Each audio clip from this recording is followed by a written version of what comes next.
Hello, today I'm going to be demonstrating with my audience the basics of watercoloring. Over the past few years, this has become a favorite pastime of many people because it's something that they can do on their own or with friends or really whenever they want. If you're like my family, you might think that you're not artistic enough to watercolor, but really this is for everyone. Over the years, I've had a lot of experience with watercoloring, whether that was through my 4 years of art classes or just on my own, and so today I wanted to share this with you all. So let's start by going over the materials that we need. Thankfully with watercoloring, you don't really need all the fanciest materials like other forms of art. You can really use standard brushes, cheap trays of paint, and even normal paper. Today, though, we are going to be using higher grade materials, though. Of course, first we have watercolor paper.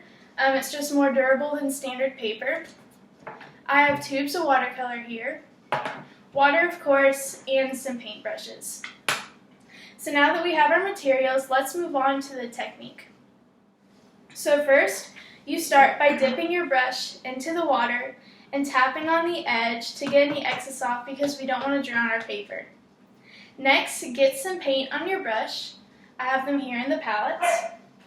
You can control pigmentation with your ratio of water to paint, so the more paint you have on your brush, the more pigmentation will be in your painting. Now lightly brush the paper in one direction. Don't scrub the paper because then the surface of the paper can rip and it can produce a grainy look, which just doesn't look that great. You can add more water and more colors. To blend, I like to overlap the edges of the colors because then it gives a more gradual transition rather than an abrupt end. And finally, once you paint and blend and get it how you like it, of course you can let it dry.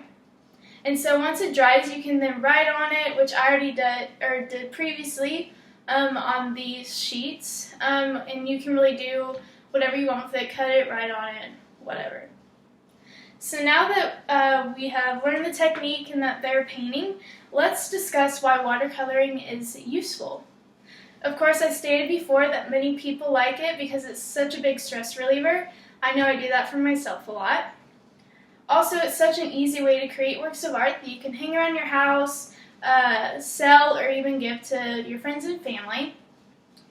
And of course, you can also decorate cards, gift tags, stuff like that. I know I personally have painted thank you cards for people for different events and gifts. So now let's go over what I demonstrated today. First, we discussed what materials we use. Then we went over technique, and finally, why this watercoloring skill is useful for everyone. And so now that you know how to apply this to your own life, I hope that you're able to take this and see that it's really for everyone, not just artistic people, and that you can go out and enjoy it. Thank you.